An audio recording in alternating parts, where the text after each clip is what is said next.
Welcome to the Letters from Home podcast this Saturday, June 5th.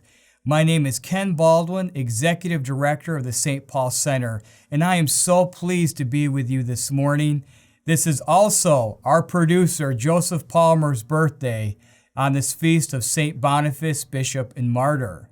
But before we get started, if you feel like these reflections are helpful to you, I'd like to ask that you help us out by hitting the subscribe button below and clicking the notification bell.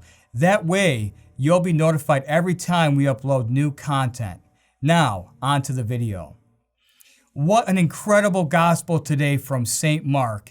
A challenging gospel that is always good for us to reflect on as we ponder the beautiful example of the widow in those two most famous coins in the history of the world. Today we come to the grand conclusion of Jesus' public controversy in the temple. Jesus has basically just put the smack down on the Pharisees, the Herodians, and Sadducees in the temple. Now, after affirming one wise scribe, he takes aim at the rest of the scribes. It's a picture of Jesus picking off his harshest critics one by one. Just a thought, Mark highlights the contrast between the scribes and widow. We read that Jesus first condemns the Pharisees when Jesus says, "Beware of the scribes who like to go around in long robes and accept places of honor in synagogues and banquets," roughly paraphrasing Jesus' words there. These are harsh words. And in verse 40, Jesus notes that they devour widows' houses. So who are these scribes? Just want to share a few reflections on who they were so we can better know and understand Jesus' words. John Bergsma, who just came out with the Word of the Lord book, which is just fantastic, he shares that the scribes were opposed to the Lord and regarded religion as a means to acquire wealth and social esteem. The scribes often had a fair amount of wealth. Jesus references their long robes, which weren't exactly intended to support work in the fields or really any type of manual labor. They were manipulating religious law to find ways to get around the demands of divinely revealed morality they were being called to live out. Think of them more as money-hungry attorneys and less like saints. Although I love all my attorney friends, nothing against them. But, these aren't walking saints. These are guys leveraging the law and taking away from others. And we don't know for certain, but it seems likely that the scribes devoured the homes of widows by leveraging their position under false pretenses. Perhaps we think they offered protection to the women, no longer under the protection of their husbands, only to deceive them and devour what little that they had. A monk from the early Middle Ages known as the Venerable Bede, who always has amazing scripture commentary, he said, "The Lord who warned the disciples against the desire of high places and vainglory are now distinguished by a sure test of those who brought in gifts."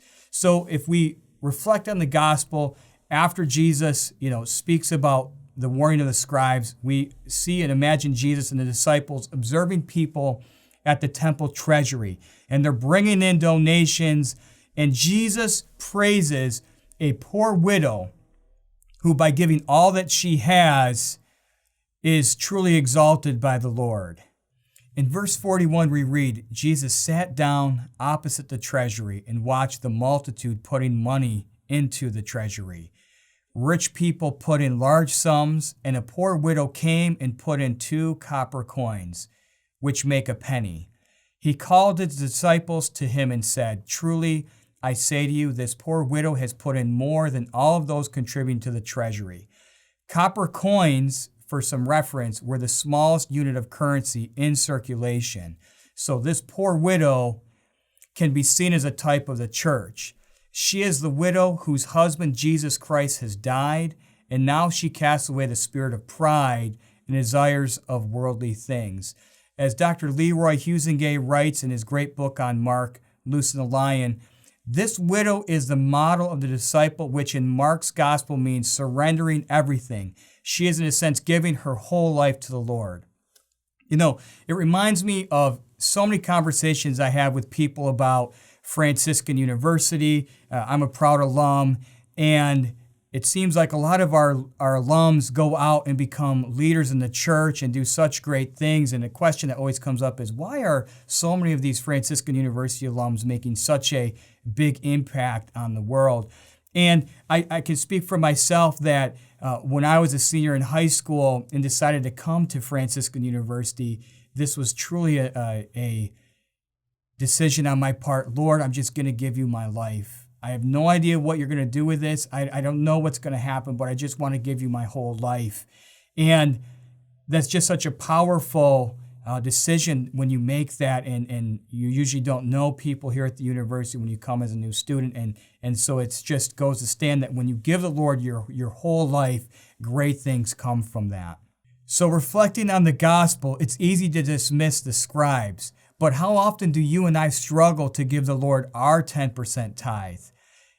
For example, if you took a screenshot of your bank statement, would it be clear that you're a follower of Jesus Christ? Brothers and sisters, when I read this gospel and see that Jesus draws attention to this widow, it should make us want to emulate her example.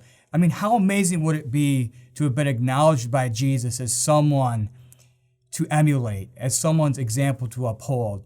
And many of you listening to this have been so generous to us at the center, and I've had the joy of seeing so many of you make wonderful gifts to us. And a few have stood out as just seeing these examples play out in real life. We once had a donor who gave a $50 donation because of their electric bill unexpectedly being lower. And so that $50 margin they weren't expecting, they immediately sent to us. They wanted to do more, and their financial circumstances only enabled that. That was just so powerful. And we once received a $15 donation from a prisoner in San Quentin Penitentiary. And his gift of $15 represented a serious donation that really made him forego any of the simple things he could have purchased in prison with that small amount of money he had. And so, as the Venerable Bede says to conclude, the treasure in one's heart is the intention of the thought, from which the searcher of hearts judges the outcome. Where our hearts are, that is where our treasure lies. So this gospel is challenging us to emulate the widow and to give all that we can to the Lord, both with our hearts and intentions, but also tangibly giving through our monetary giving. I want to thank you for joining me today. I want to thank you and my colleagues who helped create such wonderful research opportunities, including Curtis Mitch, John Bergsma, and Rob Corzine. And thank you, Joseph Palmer, for producing these wonderful videos and podcasts, and happy birthday to you.